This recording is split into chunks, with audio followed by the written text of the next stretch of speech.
Hey guys, what's going on? I'm just going to make a quick video here on HEX, and we're going to go through the board layout and just a little bit of gameplay to show how some of the how the board interacts while you're playing here. So we're just going to go ahead and fire up an AI game, and we'll just use a deck I've been working with here. And here's the coin flip here. It's a little bug still. It always says that the opposing player wins, but doesn't always necessarily mean that you don't get to go first. We'll see what happens here. Not that it matters for this particular video, but we'll see.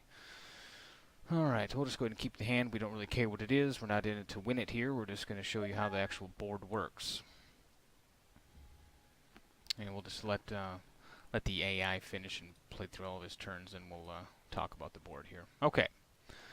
So, basic what we have here. Here's your basic board layout. We'll start here in the corner, and this is your champion that you have tied to the given deck that you're playing.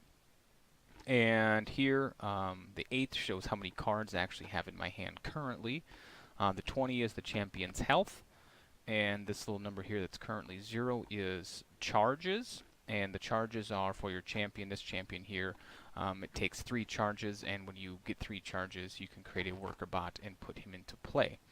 Now, in order to get those charges, you lay down resource cards. This particular charge here takes 3 resources, but one of them has to be at least a sapphire, so it has a threshold of 1 sapphire. This little number here is your resource pool. That'll increment every time you lay down a resource card. So let's just go ahead and do that. We'll lay down the sapphire card, and our charge power goes up to 1, and our resource pool goes up to 1. Then you have your cards here in your hand that you have, and then over here you have your deck. Gives you an indication of how many cards are actually left.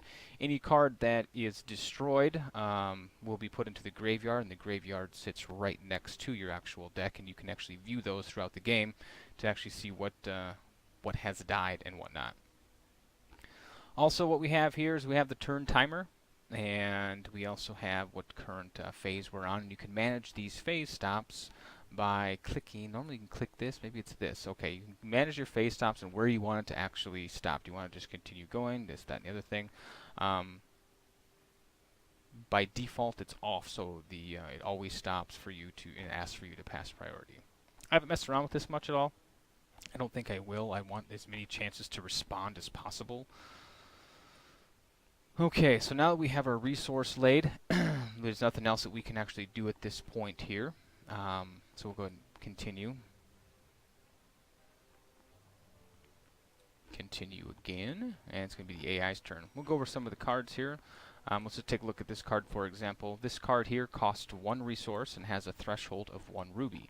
Currently, we cannot play that because we have a sapphire down. We do not have, so on the next turn here, if I play a ruby, we'll be able to actually play that card. And how and what else we can do here? Let's look at this particular card here. Actually, let's go back to the burn card. Okay, quick action cards. Quick actions. I'll talk about the different types of action cards and what you can do throughout your phase sequence in a video that I'm going to make here shortly. We're going to talk all about the actual turn sequence and the different phases and what you can do in those particular phases there. So anyway, this card here costs 1, has a threshold of 1 ruby. It's a quick action and deals 2 damage to the target champion or troop. We'll play this card on our next turn so you can see how that actually works. This particular card here, he's a 3 cost, and he has a threshold of 1 ruby itself. The card text is very descriptive. Most of the time when this troop attacks, target opposing troop can't block this turn. It's kind of an interesting card. Basically, you attack with it, and then within the same turn you choose a troop on the opposite side of the board, one of your opponent's troops, to say, hey, you can't block this turn. Okay, so let's go in here, and then in the middle of the screen here this is the phase wheel, and it kind of gives you an indication of what phase you're on.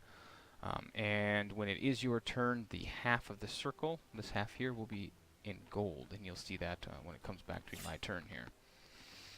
When you're attacking, the flames kind of shoot up from the center of the board. I don't have any cards laid down right now as far as blockers, so I cannot block this. So I'm just going to go ahead and take the 1 damage. And that'll be the end of his turn, and then it'll come back to our turn.